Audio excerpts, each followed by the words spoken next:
गंदम का तो आपने जो अशर किया सो किया, गन्ने पर अभी तक शुगर इंडस्ट्री ने किसान को पैसा नहीं दिया।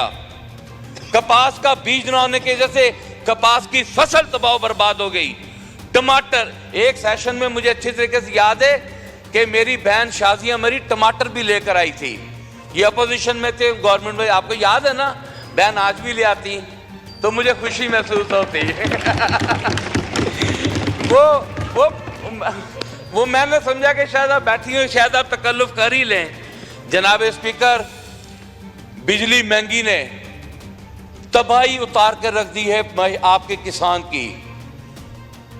मैं किसान पर बहुत बात हो चुकी है, यहां पर हमारे दो वज़रा बैठे हुए हैं। मैं एक प्रपोजल देना चाहता हूं, पाकिस्तान पीपल्स पार्टी की लीडरशिप बैठी है, मैं एक प्रपोजल देना चाहता हूं।